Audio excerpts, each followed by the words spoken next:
L'écho du silence en classe. Il était 7h30 du matin lorsque Omar poussa lentement la porte de l'école. Ses pas n'étaient pas légers comme d'habitude, mais lourds, comme s'il portait sur ses épaules des fardeaux invisibles aux yeux des autres. Cette nuit-là, Omar n'avait pas dormi. Il avait passé de longues heures à écouter les disputes violentes et interminables entre ses parents, devant la porte, se couvrant les oreilles avec son oreiller, espérant que le bruit s'arrête afin de trouver un peu de paix. Lorsqu'il entra en classe, il ne salua ni ses amis, ni Oustas Saliou, comme à son habitude. Il s'assit au dernier rang, fixant le vide, tandis que son esprit restait prisonnier de la scène du matin. Son sac que son père avait jeté, et les sanglots étouffés de sa mère qui résonnaient encore dans ses oreilles. Le cours commença. L'enseignant Oustaz Saliou se mit à expliquer un cours d'arabe complexe. Sa voix était claire, mais pour Omar, ce n'était qu'un bruit confus.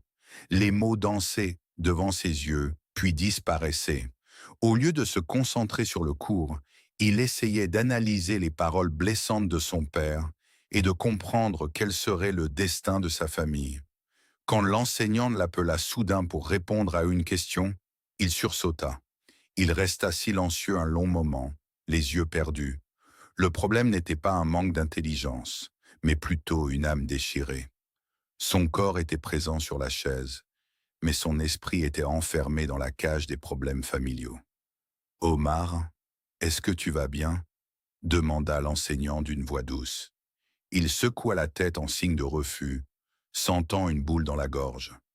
À cet instant, il comprit que l'excellence scolaire dont il était fier commençait à fondre, non pas à cause de la difficulté du programme, mais à cause de la fragilité de son monde intérieur.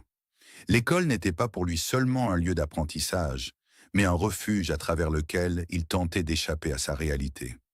Pourtant, il découvrit avec amertume que les problèmes familiaux ne sont pas simplement un nuage qui passe au-dessus de la maison, mais un brouillard qui suit la personne partout où elle va, lui cachant l'avenir et transformant les tâches les plus simples du quotidien en une montagne difficile à gravir.